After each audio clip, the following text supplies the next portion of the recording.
Olá, boa tarde. Boa tarde, Fábio. Boa tarde, Thiago. Um prazer recebê-lo aqui. Vamos então dando início, 2 horas em ponto, dando início. Olá, Patrícia. Boa tarde. Como vai?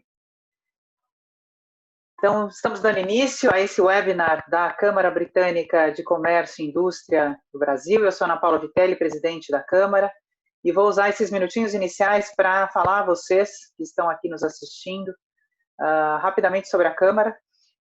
Temos como missão ser a referência da comunidade empresarial Reino Unido-Brasil, propiciando um fórum cada vez mais relevante de discussão para o incremento do comércio bilateral, investimentos, serviços e relacionamentos. Estamos presentes em São Paulo, Rio de Janeiro, Paraná e Minas Gerais. E fazer parte da nossa Câmara de Comércio significa criar proximidade, estar próximo de executivos de alto poder de decisão no Brasil e no Reino Unido, bem como empresas relevantes no nosso contexto nacional e também do exterior. A Câmara opera por meio de comitês e grupos de discussão em diversas frentes, conforme exibimos os nossos slides de abertura. Se você quiser conhecer um pouquinho mais sobre essas áreas de atuação, né, no qual a Câmara está envolvida, visite o nosso site no britisham.com.br. E eu uso, então, também parte desses minutos iniciais para os nossos agradecimentos, inicialmente, aos nossos associados mantenedores da Câmara, cujas marcas estiveram, então, divulgadas também no nosso slide de abertura, no início deste evento. E agradeço, então, a nossa equipe envolvida com a organização do webinar. Inicialmente, agradeço a você, Fábio Caldas, presidente da nossa filial do Rio de Janeiro e também presidente do Comitê de Energia Elétrica e Renováveis. Agradeço ao Bruno Marcondes, o nosso vice-presidente da filial do Rio de Janeiro. Renato Cordeiro, vice-presidente do Comitê de Energia Elétrica e Renováveis. Carlos Peixoto, presidente do Comitê de Óleo e Gás, e Vlamir Martins, o vice-presidente deste comitê. Então, os comitês da área de energia envolvidos na realização deste evento. E, finalmente, claro, agradeço imensamente ao nosso ilustre convidado de hoje, o senhor Thiago Barral, que é presidente da empresa de pesquisa energética EPE. Thiago, é um prazer receber você aqui conosco, em nossa casa. Quero desejar a todos um excelente evento, para uma discussão tão relevante. Vou passar, então, a palavra a você, Fábio. Muito obrigada. Muito obrigado mesmo, Ana. Pessoal, meu nome é Fábio Caldas, eu sou o presidente da Britisham Rio, sou sócio fundador da LS Lightsaber. É uma consultoria empresarial em comunicações e relações institucionais, com foco em gestão e prevenção de crises. Bom, também vou agradecer ao Bruno, Renato, espero que esteja por aí, falou que ia estar por aí, pode estar aqui no Zoom ou no YouTube, a gente não tem muito controle aqui, não sabe, Renato, um abração nas suas férias aí. Ao Carlos Peixoto, companheiraço lá do Óleo e Gás, Vlamir, né, o Renato é meu vice aqui do PRC, e queria agradecer também a Patrícia Nunes, né, André Milek e o time lá da EPE, né, pela presença, Fabrício, gerente executivo também, e os associados, novamente, aqui vocês viram tudo, vocês viram a gama de atividades que a Câmara faz? Né, lá que ficou rolando na tela, a Ana citou um pouquinho, né, os nossos associados. E, obviamente, né, o Thiago, né, finalmente, né, ao vivo aqui, né, a gente agradece demais, a gente sabe que a agenda está super pressionada, sua agenda pressionada. Então, olha, o webinar de hoje, o tema central é o plano, nosso plano decenal de expansão de energia 2030. Está aqui no Zoom e também ao vivo no canal da Britisham no YouTube. E vai ter aí uns 25, 30 minutos ou mais, um pouquinho mais, se o Thiago quiser, para abordagem do tema. E depois, gente, tem os Q&As, né? As perguntas e respostas são preferenciais aos associados da Câmara Britânica. Usem o Q&A, não é o chat, tá? O chat não está aberto aqui. Manda através do Q&A do Zoom. E no YouTube, quem está assistindo pelo YouTube, não vão ser consideradas as perguntas lá. O chat do canal do YouTube não está sendo moderado durante o webinar e esses comentários estão desativados. Eu vou pedir aos associados que, ao perguntarem, mencione nome e empresa associada antes da pergunta para identificar. E vai ter uma curadoria, que sou eu, para o Q&As, né? E, visto que há restrição de tempo, por favor, não me xinguem, né? Depois, né, porque, né, a gente pede desculpa, começa britanicamente às 14, termina britanicamente às 15 horas. Né? Aí eu já peço desculpa se não puder responder alguma coisa. Agora, eu peço, por favor, gente, perguntem. Vocês têm dado uma saraivada de perguntas nas últimas, mas não se iniba. Olha a simpatia do Tiago, da Patrícia aqui. Por favor, não percam essa oportunidade para perguntar. Eu vou para o bio agora do Tiago, que é funcionário de carreira da empresa de pesquisa energética desde 2007, ou seja, conhece tudo, né, do que vai expor, absolutamente tudo. Em fevereiro de 2019 foi nomeado presidente da EPE. Antes de assumir a presidência, atuou como diretor de estudos econômico-energéticos e ambientais entre fevereiro de 2018 e janeiro de 2019, onde foi responsável principalmente pela realização de estudos de mercado e demanda de energia, GD, geração distribuída, eficiência energética, estudos ambientais de usinas hidrelétricas e linhas de transmissão, metas de redução de emissões do setor energético, gestão de bases georreferenciadas, estudos energéticos e tecnológicos de longo prazo. Anteriormente, assumiu a superintendência de projetos de geração na coordenação do processo de habilitação técnica e cálculo dos preços teto nos leilões de energia, no planejamento do suprimento aos sistemas isolados, no desenvolvimento de estudos de inventários de viabilidade técnico-econômica de usinas hidrelétricas. Nesta mesma superintendência de projetos de geração, exerceu o cargo de superintendente adjunto de setembro de 2013 a setembro de 2016. Tiago é formado em Engenharia Civil pela UFJF, mestre em Recursos Hídricos e Meio Ambiente pela COP, UFRJ, onde eu estudei, e pós-graduado em Administração Pública pela GV Rio de Janeiro. Tiago, muito obrigado por estar aqui conosco. The floor is yours, como se fala. Obrigado, Fábio, pela gentil e generosa apresentação.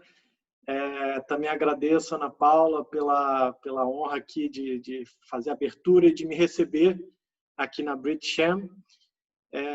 Agradeço, então, esse espaço para poder conversar um pouquinho sobre o planejamento do setor de energia e, em particular, aqui hoje, um destaque para o Plano Decenal de Expansão de Energia 2030, que está em elaboração, ou seja, ele ainda não está concluído, mas nós, até em função da pandemia esse ano, adotamos uma estratégia de ir lançando cadernos, antecipando alguns dos principais resultados ao longo desse processo de elaboração do Plano Decenal, que está previsto para ser lançado o documento completo em dezembro desse ano. Então, já está chegando aí a fase final de elaboração do Plano Decenal. Hoje eu estou aqui com a Patrícia também me acompanhando. A Patrícia, ela também está na EPE até há mais tempo do que eu, e ela recentemente assumiu na assessoria da presidência tanto os estudos regulatórios de energia, quanto também a coordenação do Plano Decenal. Então, a Patrícia vai estar aqui na hora das perguntas para acompanhar, enfim, e contribuir também para o debate. Eu vou iniciar aqui projetando, portanto, para facilitar e tornar mais acessível, mais compreensível os principais pontos que eu gostaria de trazer para todos vocês. Bom, eu vou trazer aqui, como eu falei, alguns dos destaques do Plano Decenal de Expansão de Energia 2030, e também vou começar, até para contextualizar, trazendo alguns dados do Balanço Energético Nacional. Vamos lá.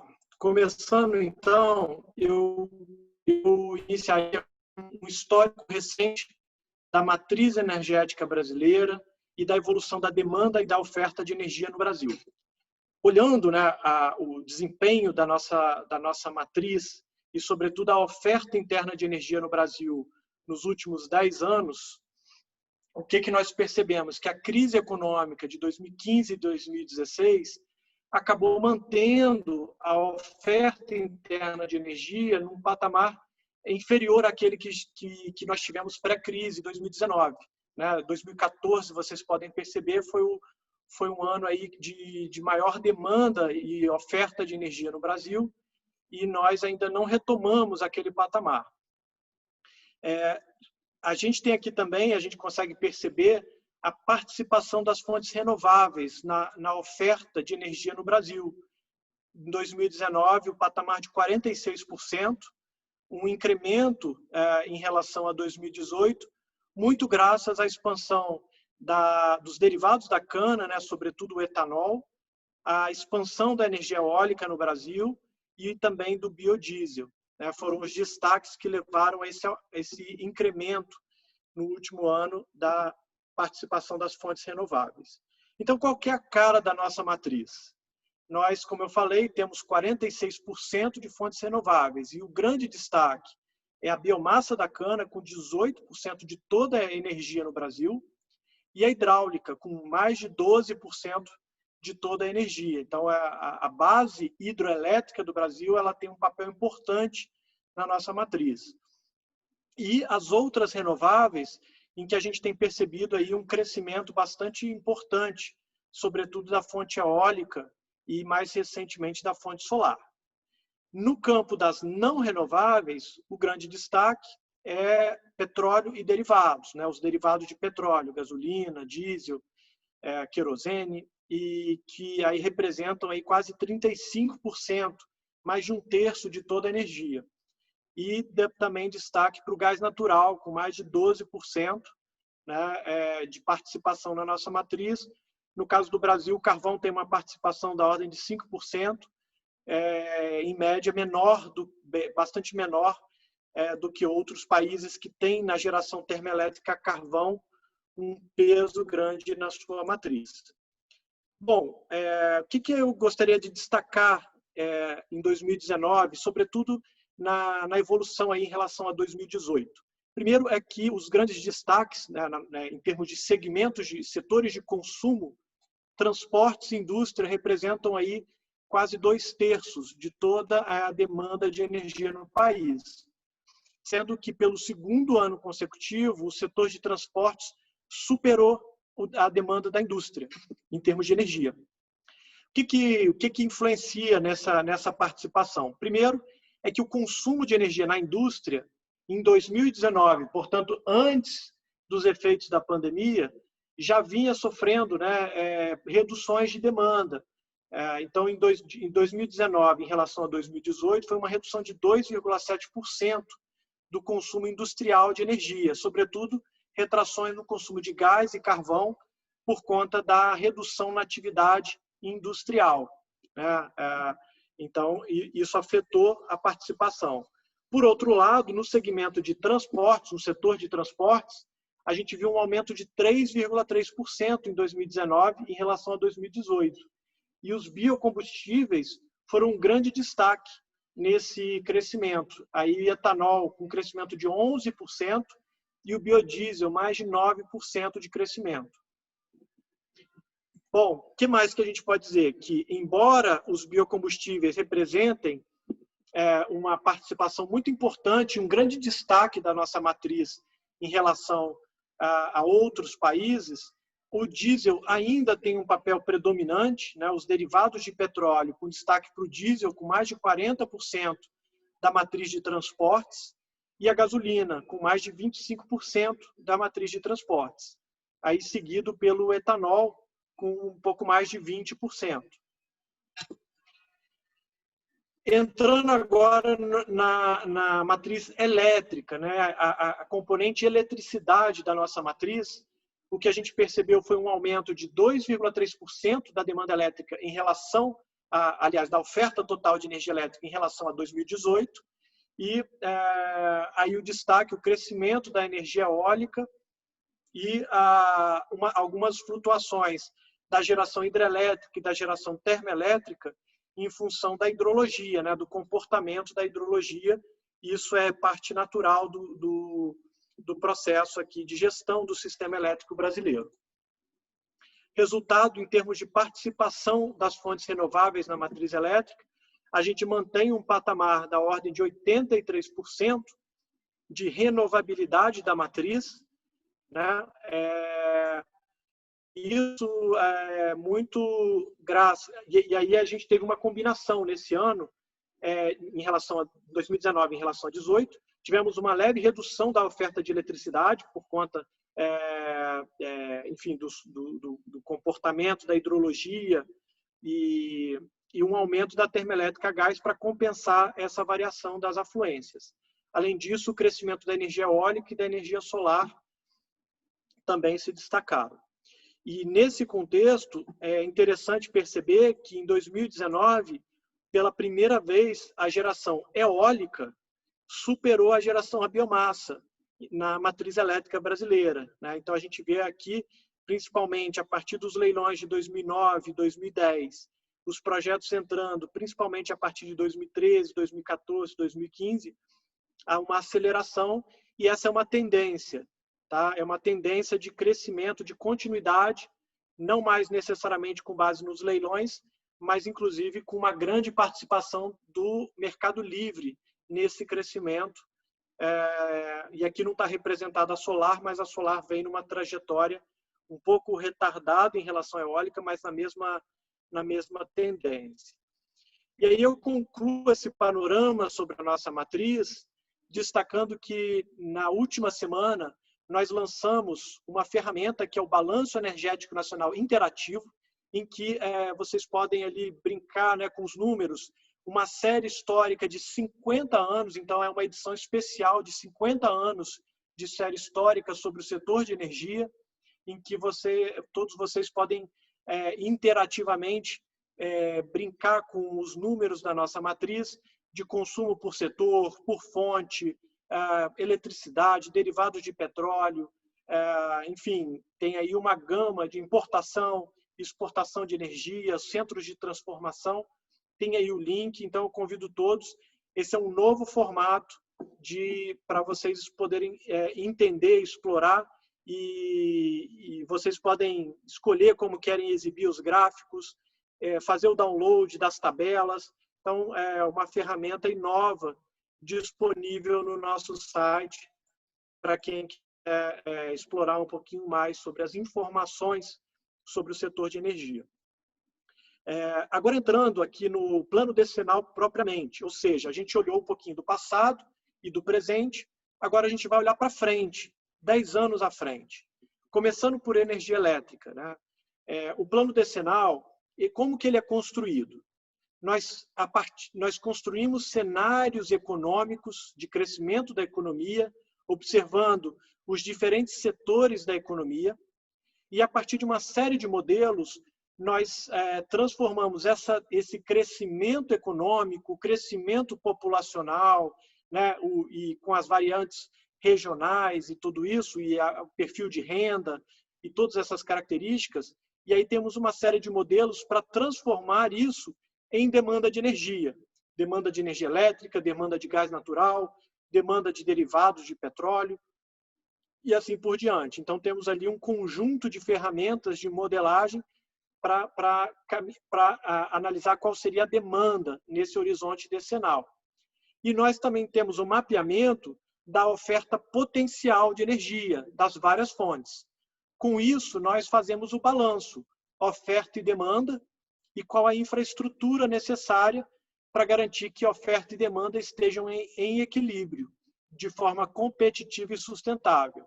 O plano decenal, portanto, é construído dessa forma e, portanto, o ponto inicial são os cenários econômicos.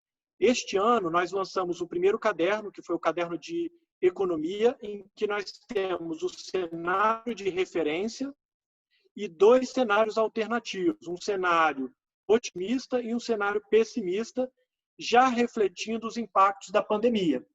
Então, o que nós temos em termos de cenário de referência? Uma redução do PIB de 5% em 2020 e uma média de crescimento do PIB de 21 a 25 de 2,8% e no segunda metade do decênio, 3%. Tá? E isso representa uma retomada entre um formato V e um formato U, uma retomada da economia nesse formato, levando aí a uma evolução do PIB per capita e do PIB do país ao longo desse próximo decênio. O que isso significa? Aqui, só representando também graficamente, o cenário superior e inferior com as premissas econômicas, com as premissas de cenários, né, que balizaram a construção desses cenários. Tudo isso está detalhado lá nos cadernos. Quem quiser mais detalhes, é só ir no site da EPE, publicações, plano decenal, e aí você tem lá os cadernos 2030. Bom, entrando agora, eletricidade, né, demanda de eletricidade. O que a gente vê?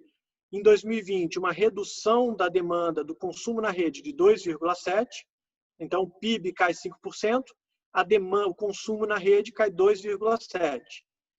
Tá? No cenário inferior e no cenário superior, isso, lembrando que isso foi construído ainda no primeiro semestre. Tá? Então, nosso cenário de referência está bastante aderente ao que tem se realizado até agora, né? A gente já está chegando no final do ano. E o que isso significa em termos de carga, ou seja, requisitos de geração de energia nos próximos 10 anos. Então, a gente vê aqui no gráfico da esquerda, aqui o impacto da pandemia, né? Mais uma retomada da trajetória de crescimento numa taxa de 3,6% médio anual de crescimento até 2030. Tá? Variando aqui também, podendo variar no cenário superior e inferior em relação à referência. Então, esse é o desafio, ou seja, em termos de demanda, que nós precisaremos atender nos próximos 10 anos. Aqui só mostrando a comparação, a linha cinza, o que era o PDE, o Plano Decenal 2029, a linha vermelha superior aqui, o Plano 29, que foi lançado em fevereiro, e agora o 2030, o cenário de referência mostrando o efeito da crise, né, da pandemia, sobre a demanda de energia elétrica e a carga de energia nos próximos 10 anos. Além disso, nós também precisamos estudar os momentos críticos, né, em que você tem picos de demanda ou baixa de oferta de outras das fontes não controláveis, das fontes renováveis, em que a gente precisa também aferir. Então, nesse sentido, também nós analisamos o suprimento de potência, que é aquela energia suprida nas horas mais críticas do sistema. E aí a gente tem novos critérios que foram aprovados pelo Conselho Nacional de Política Energética em dezembro passado e que já estão aplicados aqui no plano decenal, mostrando aqui que a partir de 2026 nós já teríamos algumas necessidades de ter inserção de novos recursos para garantir a segurança do suprimento. Tudo isso vai orientar os leilões de energia e o planejamento das ações do Ministério de Minas e Energia na contratação de novos projetos, sejam eles no mercado livre ou no mercado regulado.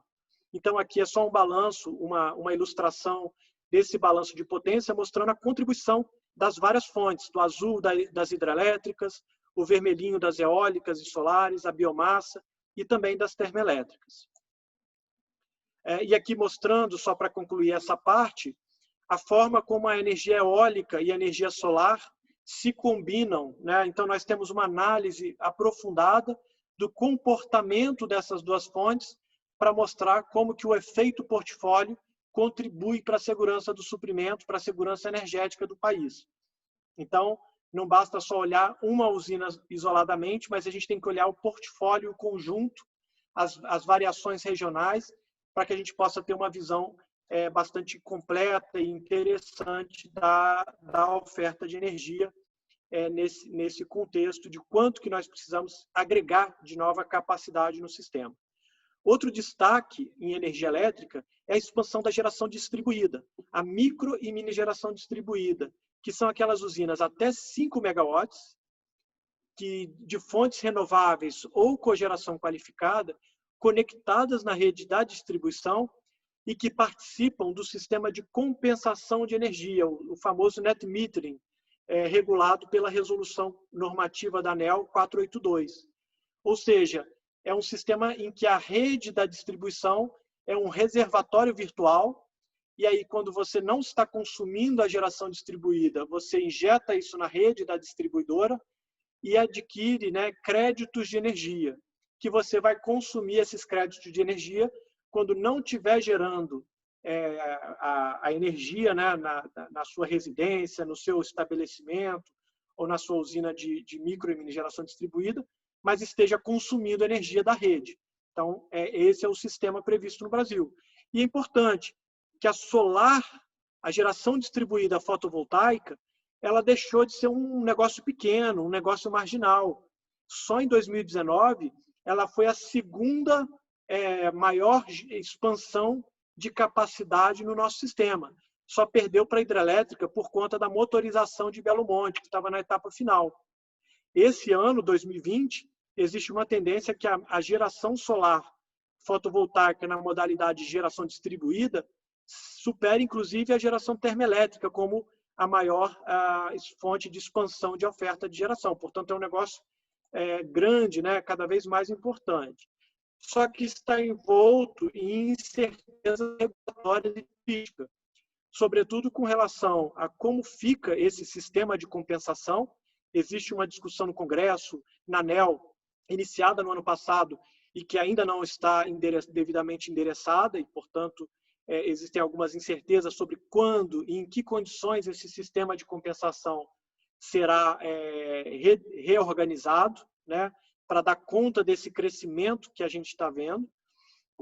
E também a introdução da tarifa binômia, um item que já entrou na agenda regulatória da ANEEL e que também pode influenciar no ritmo de crescimento e adoção da geração distribuída no Brasil. Diante dessas incertezas, a gente, no plano decenal, trabalhou inicialmente com o chamado cone de possibilidades. Se nenhuma das regras atuais forem alteradas, a gente vai sair dos atuais 3,5 gigawatts de capacidade instalada de geração distribuída para 35, ou seja, um crescimento de 10 vezes em 10 anos dessa modalidade.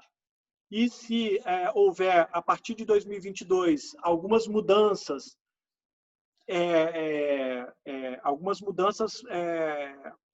ali relativas no sistema de compensação e a entrada da tarifa binômia também em 2022, com cobrança da tarifa de uso da distribuição de forma não volumétrica, a gente teria um crescimento em chegar em 2030 com 17 GB de geração distribuída, um crescimento de cerca de 5 vezes em relação ao patamar atual. Então, olha a importância que a geração distribuída está tomando dentro da nossa matriz. A partir disso, nós desenhamos 2 cenários, um cenário verão e um cenário primavera. O cenário verão com condições mais favoráveis para um acelerado crescimento da geração distribuída, sobretudo a fotovoltaica, e o cenário primavera, que coincide com aquele 17 GB em 2030 que eu falei. Então, aqui está o desenho, né, do gráfico, mostrando que no cenário verão a gente chegaria a 25 gigawatts em 2030 e no cenário primavera 17. E a gente está falando de um mercado de 50 a 70 bilhões em investimentos só nessa modalidade de geração distribuída, abrangendo aí cerca de 2 a 3 milhões de unidades consumidoras nesse conjunto, aqui com uma predominância da solar fotovoltaica. Entrando agora em outras temáticas, saindo do energia elétrica, agora entrando petróleo e gás natural. Eu vou falar um pouquinho das perspectivas de crescimento da produção de petróleo e gás e da oferta potencial de gás natural no Brasil, sobretudo na malha integrada de gasodutos. Produção de petróleo, o que a gente está enxergando? Analisando os vários campos, as reservas, os planos de investimento das empresas de petróleo, enfim, todas as descobertas anunciadas. O que a gente percebe aqui é o Brasil saindo de um patamar em 2021 de da ordem de 3,26 milhões de barris dia, para chegar em 2030 com 5,26 milhões de barris dia. Ou seja, a gente está falando de um crescimento expressivo na produção de petróleo no Brasil, né?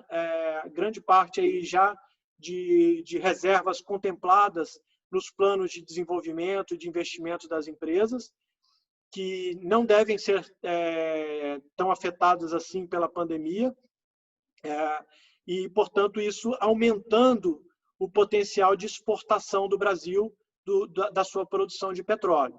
Então, o Brasil passa a ampliar o seu papel como exportador de petróleo nos próximos anos, dado que o mercado doméstico não absorve essa totalidade dessa produção.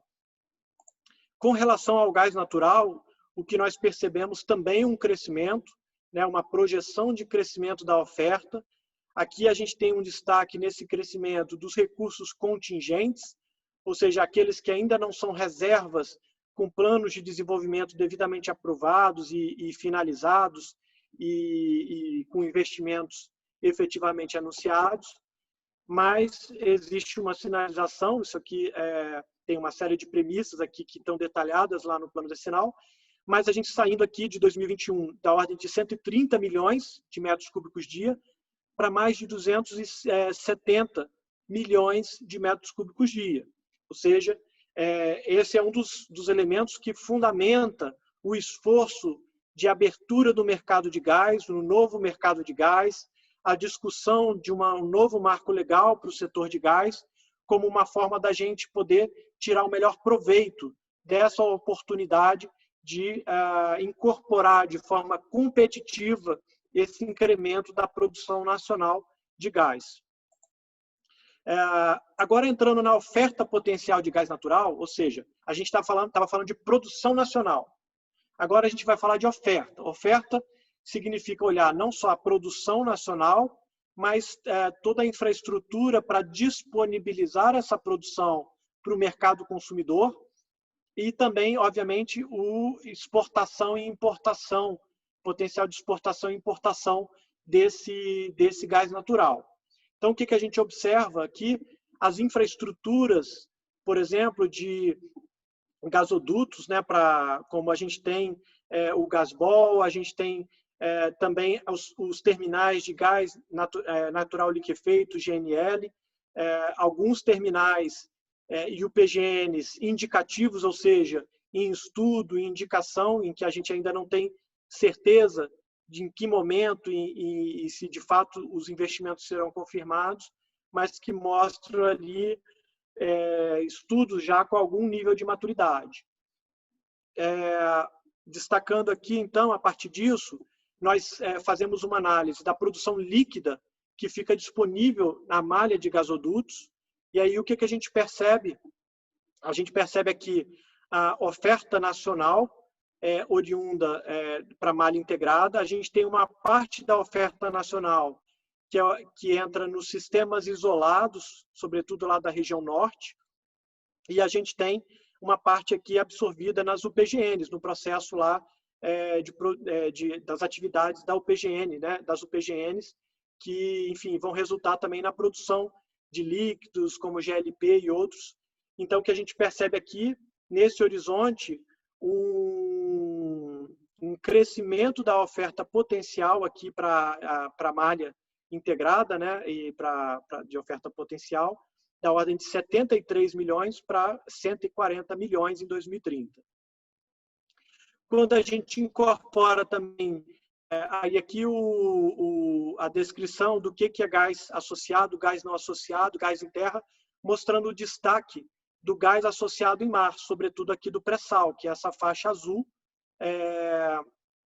que ganha aqui uma participação bastante importante, e aqui também um crescimento lá no final do horizonte do gás não associado em mar, por exemplo, associado à região lá em Sergipe.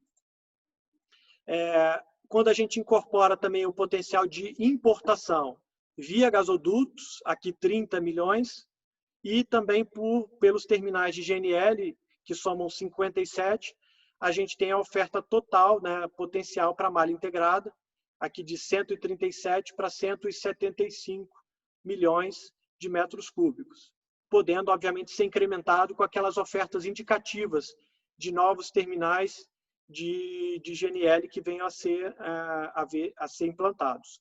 E a última parte da minha apresentação, eu trago aqui alguns números do nosso caderno de biocombustíveis, de oferta de biocombustíveis, que foi lançado ontem no site da EPE, em que a gente tem aqui uma análise das políticas associadas à oferta de biocombustíveis. Então, a gente tem aqui no plano, incorporadas nas premissas e nas análises, na nossa modelagem, a política de, quer dizer, a participação dos veículos flex fuel na nossa frota, os mandatos de adição obrigatória de etanol na gasolina e diferenciação tributária, o programa de uso de produção e uso de biodiesel e linhas de financiamento específicas, e a Política Nacional de Biocombustíveis, o Renova Bio, que está aí em franco processo de implementação desse mercado, com aí metas de descarbonização associadas e um mercado de CBIOS já em plena atividade. Então, o que isso resulta no resultado das nossas projeções? Um crescimento da oferta total de etanol a uma taxa de 3,3% ao ano, saindo de 34 para 46, né? Aqui uma combinação do anidro e o hidratado, né? E um destaque para o crescimento do etanol de milho no Brasil, que representaria aí cerca de quase 6 bilhões de litros em 2030. Dessa oferta total, a grande parte, a maior parte, para o mercado doméstico de etanol carburante e uma pequena parcela para exportação e outros usos, né? Isso aqui, o market share do etanol hidratado nos veículos flex fuel da ordem de 48%. Né, sendo em 2030, em relação aos atuais 42%. E finalizo aqui com um cenário de demanda de biodiesel, mostrando aqui a evolução aqui em direção ao B13, B14, B15, né? E aí o crescimento também da demanda aí e a divisão regional da oferta de biodiesel a partir de diferentes óleos vegetais, né? Você tem um predomínio da soja, mas você tem outras fontes também que permitem essa distribuição regional da demanda de oferta e demanda de biodiesel no Brasil.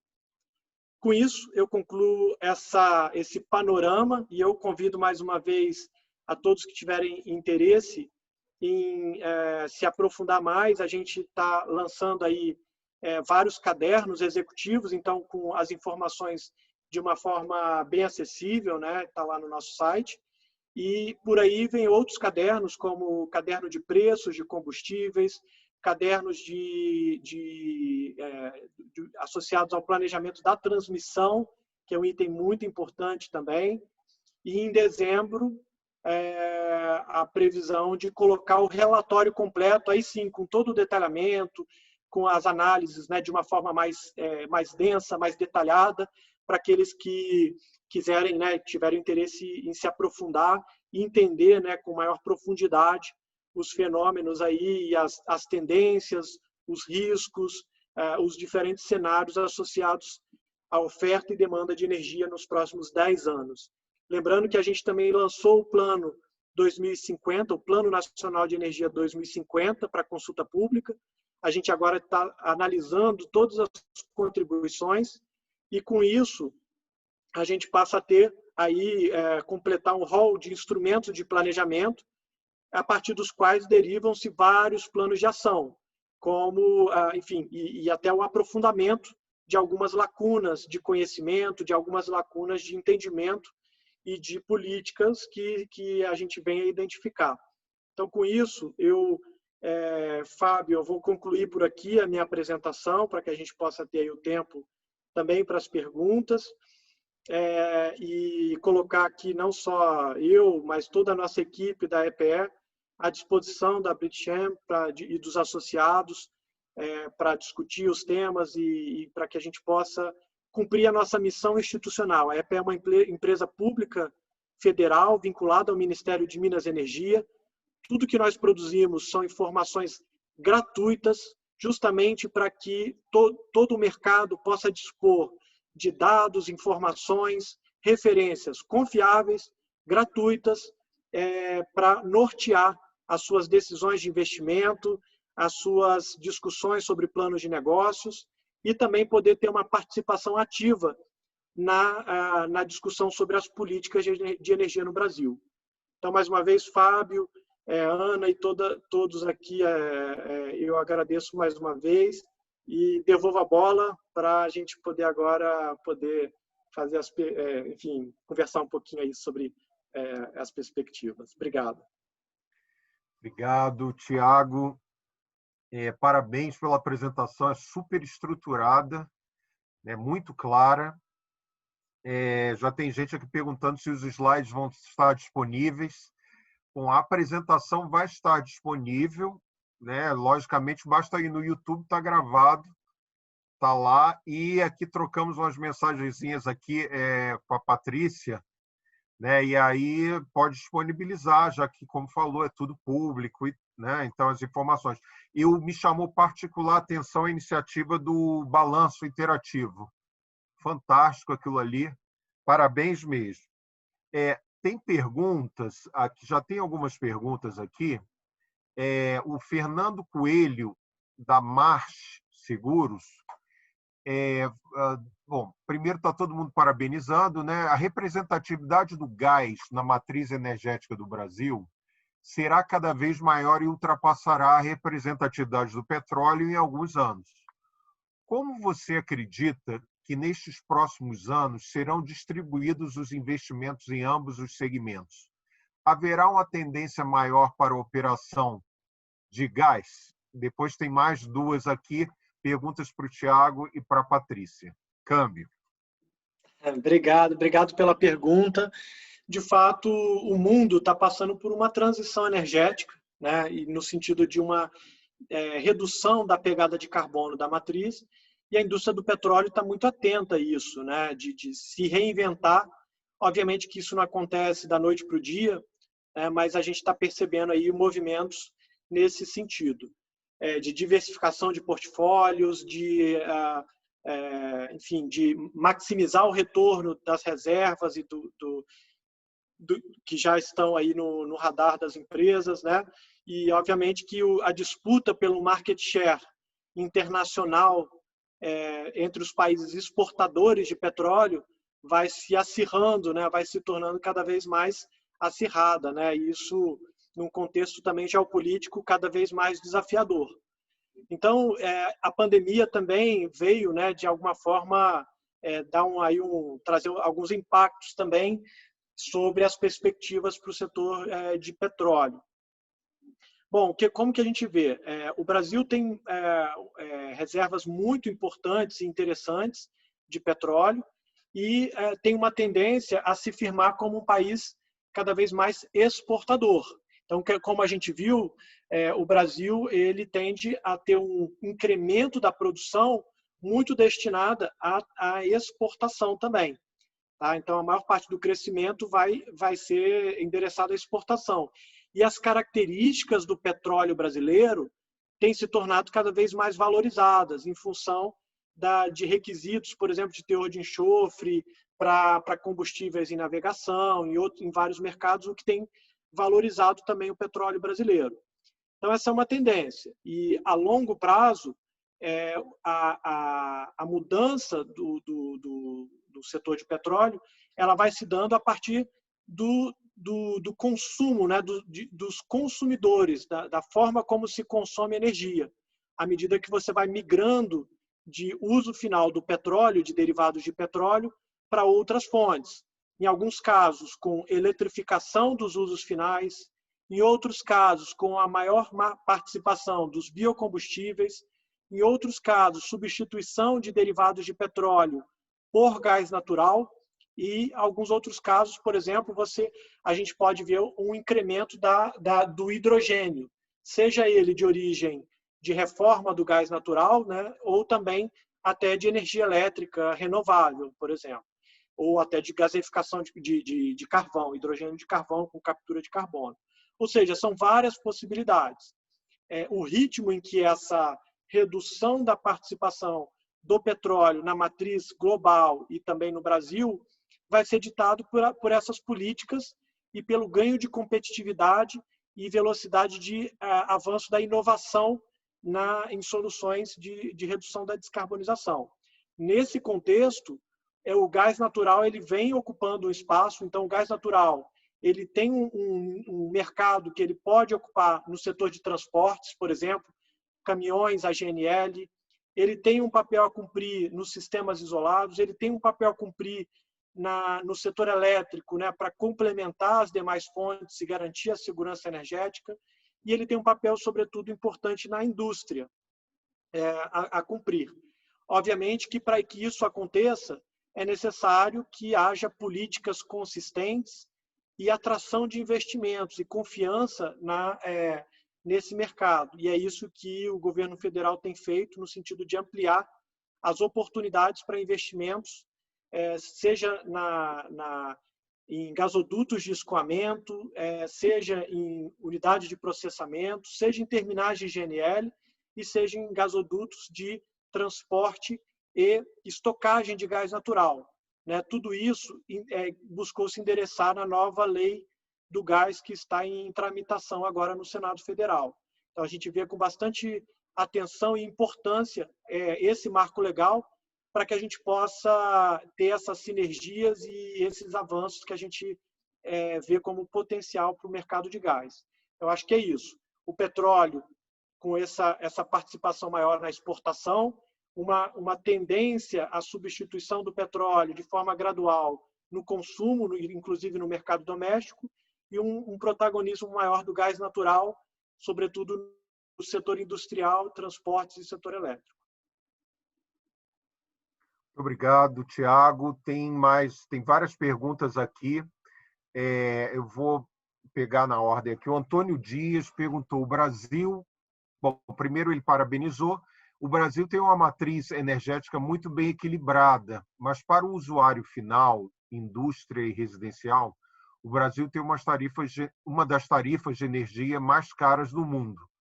Quando a sociedade será beneficiada com tarifas compatíveis, ao menos com a média do quilowatt-hora mundial?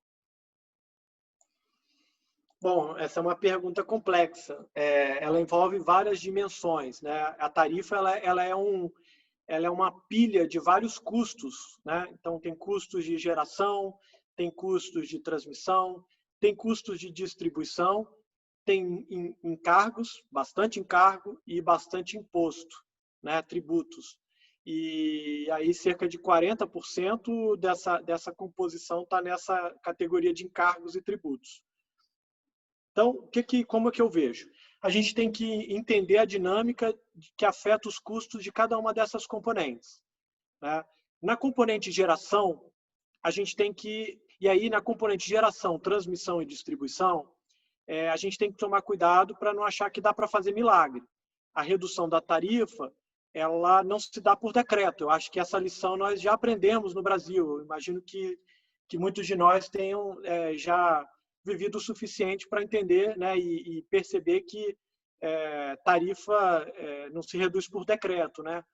E sobretudo, perceber que a gente precisa ter governança para reduzir os custos de forma sistêmica, a partir de um planejamento racional, transparente e, sobretudo, de sinais econômicos adequados para os agentes poderem investir naquilo que, de fato, vai agregar segurança, mas de forma competitiva.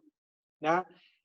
Então, nesse sentido, a modernização do setor elétrico, que é um conjunto de medidas elaborada de forma colaborativa pelo Ministério de Minas e Energia, EPE, ONS, CCE, ANEEL e as várias associações, buscou endereçar uma visão para endereçar esses desafios de ter digamos assim, um arcabouço que permita redução de custos sistêmicos, ou seja, não é uma coisa por decreto, é uma coisa que vai garantir uma redução estrutural do custo, que aí sim se pode repassar de forma duradoura para o consumidor. Nesse sentido, a gente tem os investimentos em transmissão importantes para que a gente possa ter acesso às fontes mais competitivas, sobretudo das renováveis.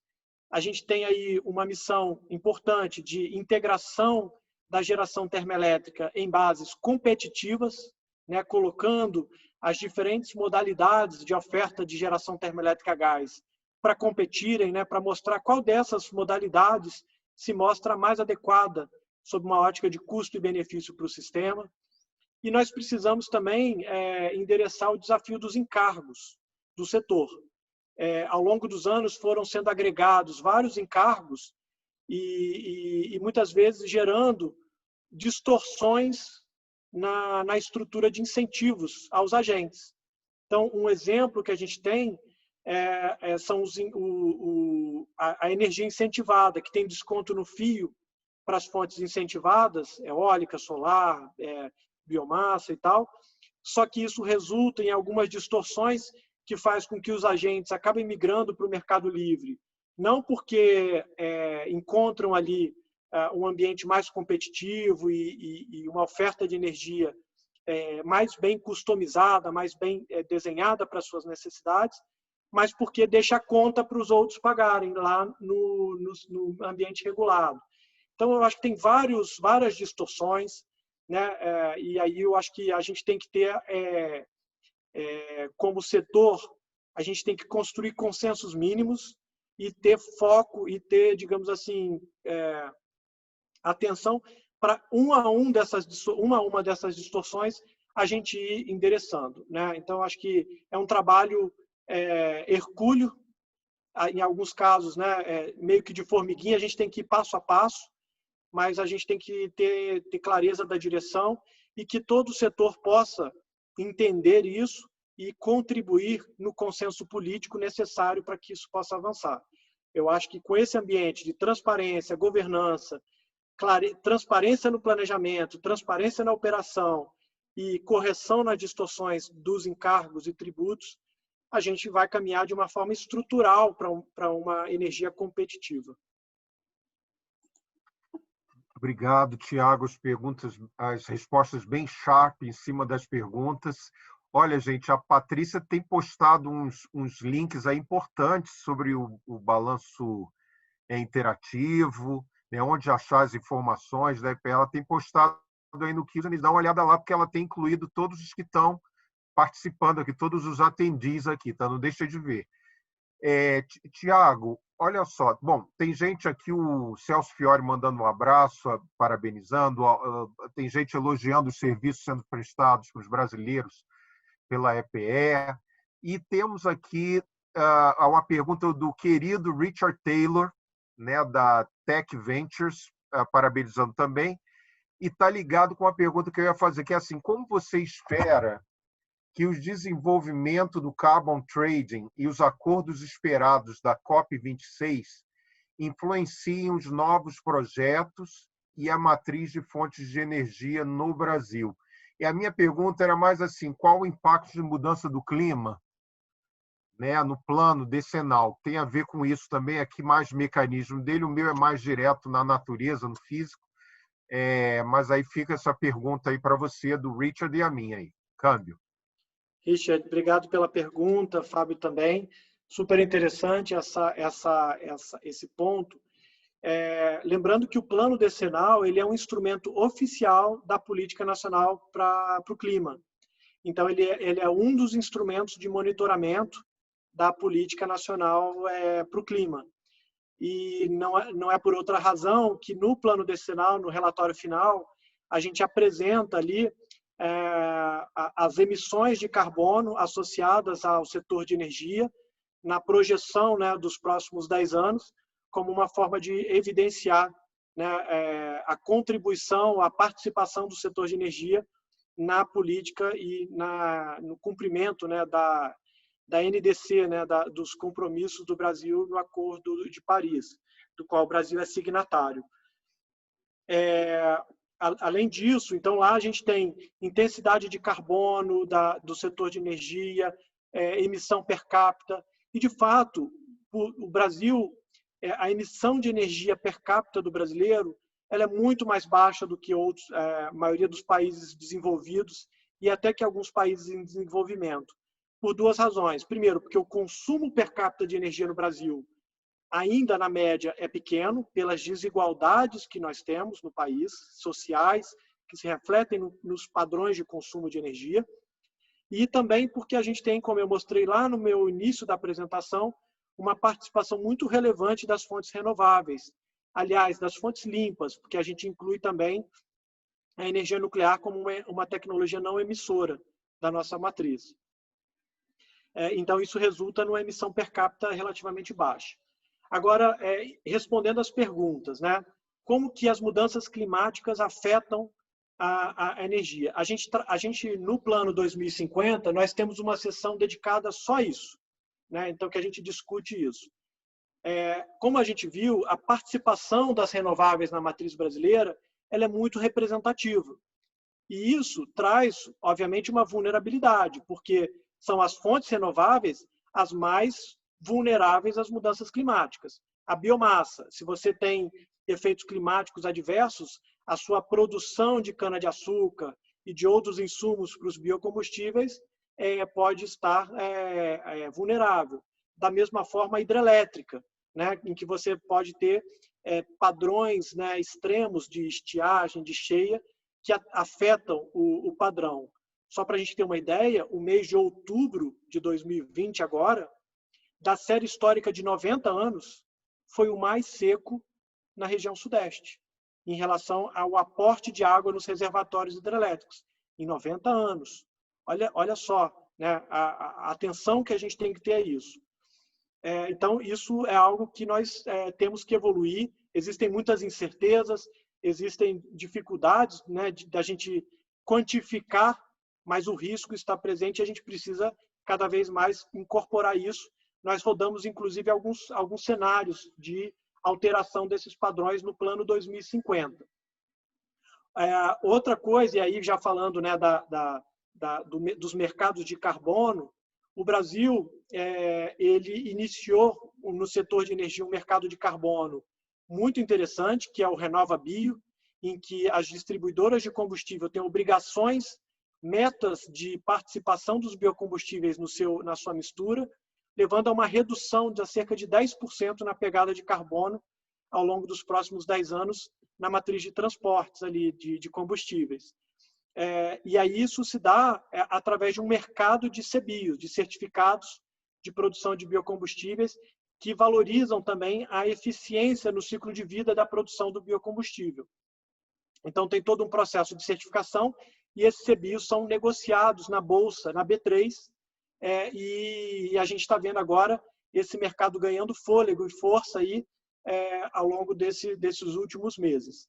No setor elétrico, a gente está iniciando. A medida provisória 998 colocou como diretriz que venha a ser definidas as diretrizes para o mercado de certificados de energia limpa, olhando para o setor elétrico, mas também buscando a fungibilidade, ou seja, a integração desse mercado de certificados de energia limpa com outros setores da economia. Então, para isso, nós estamos em articulação com o Ministério de Minas e Energia e o Ministério da Economia, também o Banco Mundial e outros colaboradores, no sentido da gente avançar no detalhamento dessas propostas para que o Brasil possa amadurecer os instrumentos de precificação de carbono para dar, de fato, sinais. Agora, tudo isso, a gente tem que pensar cada detalhe, né? A fungibilidade com os outros mercados, se a gente vai considerar ciclo de vida ou emissões diretas, se a gente vai considerar o fator de adicionalidade em relação aos compromissos do Brasil internacionais. Ou seja, tem todo um arcabouço de desenho conceitual desses mercados que a gente está agora em discussão para poder apresentar publicamente, né, no momento oportuno. O prazo da medida provisória são 12 meses para apresentar essas diretrizes. Então, nós estamos trabalhando aí a pleno vapor e a gente acredita que essas experiências vão gerando um aprendizado e portanto, eu acho que um fortalecimento desses instrumentos de precificação de carbono, dado que a gente não vê muito espaço para tributação de carbono no contexto atual, né? Até pela economia política que isso envolve. Bom, gente, após esse manancial aí de informação em tão pouco tempo, né, agora nós chegamos ao fim, né? A Bahia é o britanismo, né? A gente começou na hora, a regra começou na hora, terminamos na hora. Então, eu vou fazer os agradecimentos à brilhantíssima apresentação. Gostei muito, realmente. Gostei das perguntas. Vou citar aqui só 2 perguntas, só para citar, Tiago. O do Celso Fiore, da BP, qual sua percepção sobre possíveis impactos do resultado das eleições americanas nas projeções da matriz energética brasileira. E do David Waltenberg, que estava bem atento aos números, pergunta assim, qual a expectativa de participação da autoprodução na expansão da capacidade instalada de geração de energia elétrica no horizonte até 2030. Eu 10%. Também, 10%, olha aí, já está na ponta da língua. Ele tem todos os números na cabeça, gente. Eu queria... Todos esses dados, Fábio, só para... Tanto a apresentação vai ficar disponível, mas todos esses slides que eu utilizei, eles são retirados dos cadernos do PDE. Então, todas essas informações estão lá nos cadernos, organizadinhos. É só ir no site da EPE, Publicações, Plano Decenal 2030, que tem a relação dos cadernos, está tudo lá, sem tirar nem pôr, tudo isso aqui e muito mais que eu tive que cortar pelo tempo disponível aqui. Muito obrigado. E está tudo organizadinho, gente. 2030, 2029, está toda a sequência lá, facílimo o acesso. Eu sempre dou uma passeada aí aqui antes dos webinars lá, nas informações. Eu vou, assim, agradecer, né, a todos, a Ana Paula, ao Bruno Marcondes, que é o meu vice aqui no Rio de Janeiro da British, ao Renato Cordeiro. Renato, aproveita as tuas férias, espero que esteja aí no YouTube. Tá? Então, é o vice do Comitê de Energia Elétrica e Renováveis, meu. Ao Peixoto, caro amigo, presidente do Óleo e Gás, né? Vlamir Martins é o vice do Óleo e Gás. Queria fazer um agradecimento especial aqui à Patrícia, está na tela aí, né? A coordenadora, assessora do Tiago, da presidência, né? A Andréia Milek, que ajudou aí também no apoio, e ao time todo da EPE, né? Fabrício também, a gerência executiva da British, o time dele. Não pensa que eu vou esquecer de agradecer mais uma vez ao Tiago, especialmente ao Tiago por estar aqui, abrir esse espaço na agenda. Esperamos tê-lo aí no futuro, né, no ano que vem aí com a gente. Espero que seja possível na sua agenda. Tiago está aqui de volta com a gente. Falar com vocês, vamos ter um evento também convidando Tiago, Patrícia e time, agora no final do mês, é surpresa, né, um evento com um palestrante internacional dando as visões sobre a matriz energética brasileira. Acho que vale a pena, né, participar. Não deixem, por favor, de ver os próximos eventos da British no british.com.br. E vou encerrar, né, como sempre, né, assim, que fiquem saudáveis e bem, né, interna e externamente, vocês e os seus e as suas famílias. Tá? Muito obrigado mesmo, de coração aqui, foi muito bom mesmo. E parabenizo, desejo o máximo de sucesso e de continuação desse belo trabalho que está sendo feito aí à frente da EPE. Tudo de bom para vocês, Tiago, Patrícia e todos. Obrigado, uma boa tarde, obrigado a todos, fico à disposição. Muito obrigado, um grande abraço. Só falando de mudança de clima, está tendo uma tempestade de raio aqui. Eu estava aqui meio tenso, está se aproximando aqui, mas eu não estou no Rio, não. Tudo de bom para vocês. Sucesso. Tchau, tchau. Tchau, tchau.